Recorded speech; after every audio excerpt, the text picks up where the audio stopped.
How's it going, everybody? This is BeatTheBush. Do you want to work 40 hours a week and not more? If you do, this video is for you.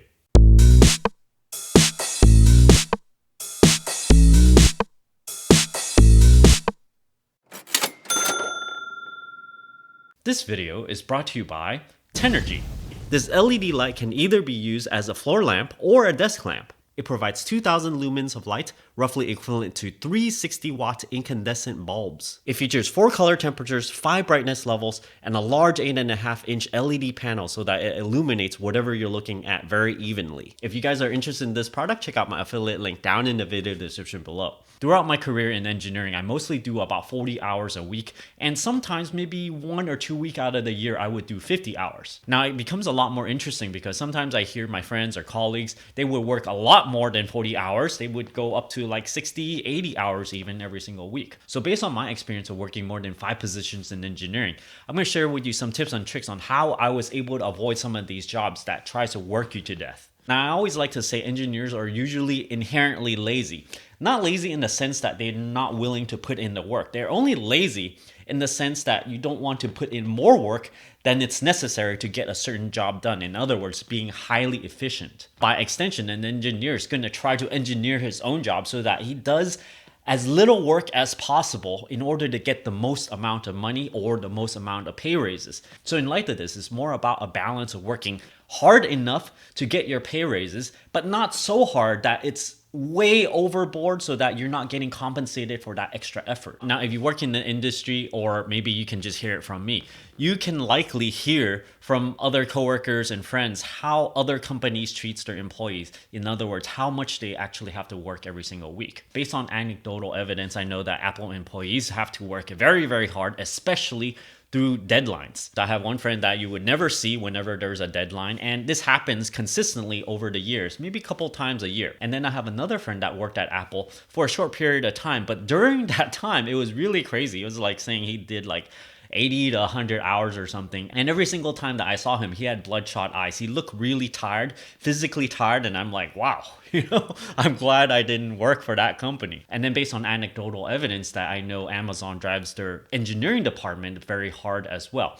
I'm not too sure about these days right now because this is pretty old evidence from a couple of years back. Google tends to be a bit more typical where they have a better work-life balance where, it's normal hours versus, something more crazy like 60 and up. Now, all of this is based on anecdotal evidence, and obviously it's going to change based on the type of manager that you have. On top of this, you might not be able to use just one single temperature reading of a company. For example, if you have a very small company, you might not be able to read the temperature at all from word of mouth. So when you do your interviews with that company, there might be different ways to try to figure out how hard they're going to work their employees. One way is to just ask about their work-life balance, or just straight up ask, oh, how many hours do you normally do every single week? But this might come off as you checking if they're going to work you too hard, and this might come off as being lazy to them. Now, in order to get around this, sometimes you might want to ask questions without asking the question itself, because in the process of answering your other question, they might, elaborate on something like that, and they might say things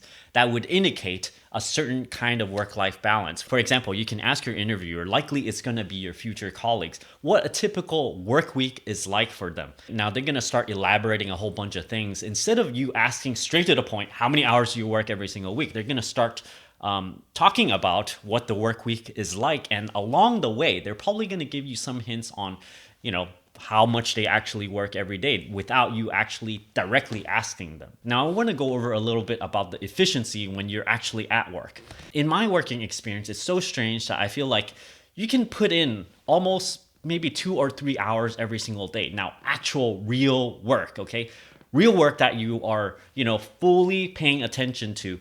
Once you do those 2 or 3 hours or so, I feel like that is the point at which you can become an average worker. If you put in that amount of time every single day, you're going to be average. If you put in anything more than that, maybe from 3 to 6 hours, you're going to be considered an overachiever, because then you would be considered you're working a lot, because people cannot typically be tuned in 100% of the time for 6 hours in a row. But if you're able to do something like that, then you're going to be an overachiever, and likely you're going to get promotions, one after another. Now, if you're really on the ball, maybe you're able to do 6 to 8 hours of actual real work every single day. Now, if you do this too much, you're likely going to get burnt out. Now, I know what some people are saying. Well, you only work 2-3 hours.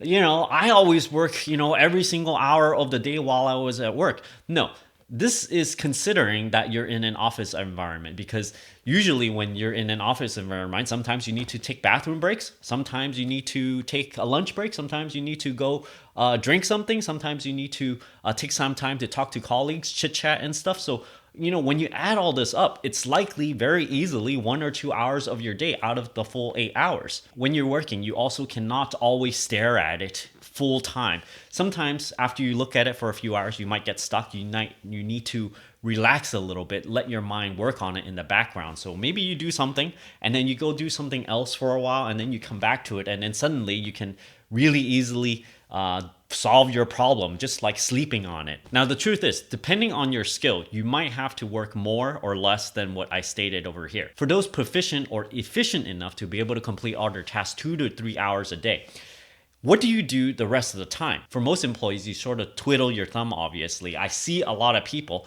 where if I kind of sneak up on them, they're always, browsing the web or something. People always seem to not be working. However, they're pretending to work. More people are pretending to work than you think you are if you not make it obvious. For me, I try to make it kind of noisy as I approach them so they have time to react, so they can sort of save face. So if I pop into their office, they're not going to be like browsing something personal. But the truth of the matter is, yeah, people know people are not working 100% of the time, but most people like to put on this image that they are working. Unfortunately, such is the culture these days. You gotta appear to be busy. And this would actually help your career. If you look like you're busy, people are gonna go, oh, that person is a hard worker. They work all the time.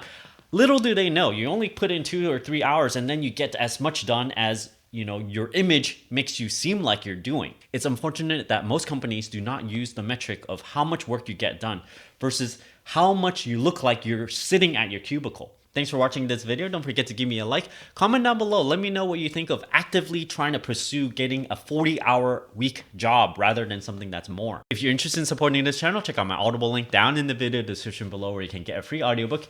And if you don't like this audiobook or this subscription service, you can cancel it before the subscription expires, and you can still keep this audiobook for free and help benefit this channel. And as always, don't forget to push that subscribe button and ring that bell icon. Thanks for watching.